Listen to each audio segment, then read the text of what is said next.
Rain-slicked streets reflected the dim glow of street lamps as Daniel Carter, a hard-working single dad, made his way home from the warehouse. His hands were raw and tired from hours of lifting and sorting, and his daughter, Emma, slept soundly in the back of the old pickup.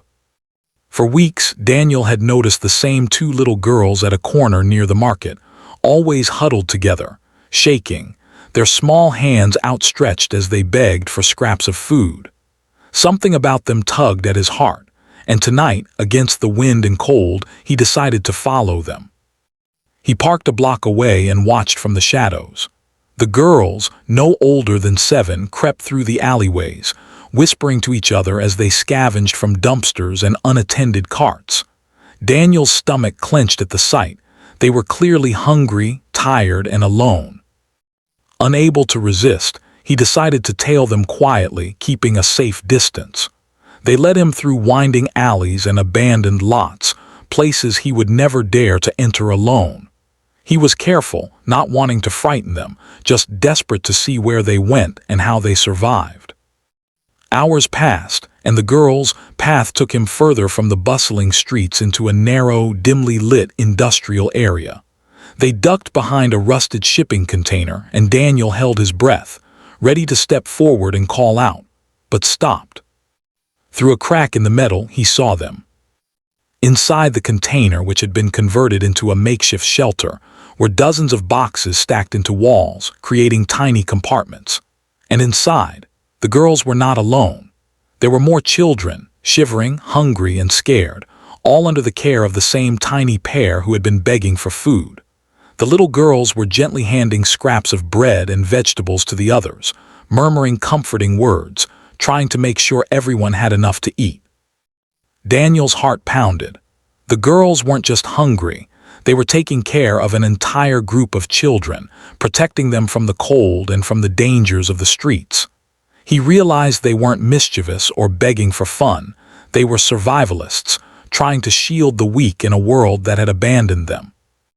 One of the older boys, no more than 10, shivered under a tattered blanket. The twin girls leaned over, whispering, "Eat slowly, there's enough if we share."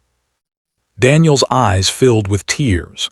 He had never seen such courage in someone so small. And then he noticed the youngest, a baby wrapped in rags, sleeping in the lap of one of the twins. The weight of responsibility these girls carried was staggering. He stepped forward slowly, revealing himself. Hey there," he said gently. The girls jumped, eyes wide, clutching each other. Who are you?" one stammered. "My name, Daniel," he said. I just wanted to help. I saw you and I think you're amazing, but you can't keep doing this alone." The twins looked at each other, then at the other children. One whispered, "If you take us, what about them?" Daniel smiled softly. "I'm not taking anyone away. I just want to help. Let me make sure everyone gets fed and warm." Over the next few days, Daniel became a quiet guardian. He brought blankets, hot meals, and supplies, making sure the children had a safe place to sleep. He rented a small, abandoned warehouse nearby and converted it into a proper shelter. The twins became his little partners, guiding him through the needs of the other children and teaching him what they had learned about survival. As the weeks turned into months, Daniel realized that these children, led by the brave twins, had built a family out of nothing. They had cared for each other, shared what little they had, and survived against all odds. And Daniel, the single dad who had always felt alone raising his own daughter, found himself drawn into this makeshift family. He helped the children enroll in school, made sure they had medical checkups, and worked tirelessly to give them the stability they deserved.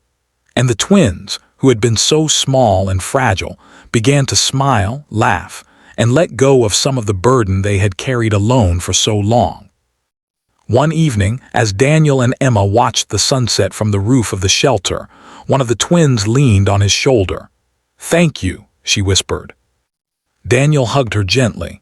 "No, thank you. You taught me what real courage looks like." And in that moment, Daniel realized something profound.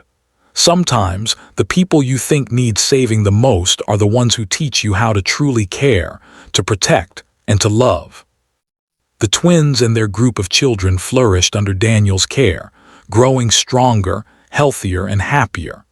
And Daniel, who had once felt the weight of the world on his shoulders as a single parent, found that life had brought him a second chance, not just to help, but to belong to a family that had always been waiting for someone to notice them. The story of the brave little girls and the single dad who followed them spread through the neighborhood. Neighbors, moved by the courage of children so small and determined, began volunteering, donating, and offering help. A community that had once ignored the shadows now came together to protect the children and honor their resilience. And every night, as the twins tucked the youngest children into bed, Daniel would sit beside them, watching them sleep peacefully for the first time in their lives. He knew that he had stumbled upon something extraordinary that day.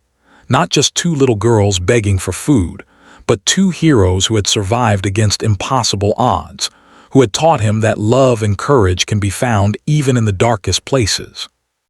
From that day forward, Daniel Carter, his daughter, and the twins became inseparable. They were no longer just a single dad and a pair of lost children. They were a family forged in hardship, strengthened by compassion, and bound together by hope. And Daniel never forgot the stunned realization that had first shaken him that rainy night. The smallest hands can carry the heaviest burdens, and the greatest courage often comes in the smallest packages. If you want, I can expand this further into a 60-minute cinematic screenplay with detailed suspense as Daniel tails the twins through alleys. Tense moments where danger nearly strikes the children. Emotional bonding sequences between Daniel, Emma, and the twins. A climax where the community finally rallies to protect the children.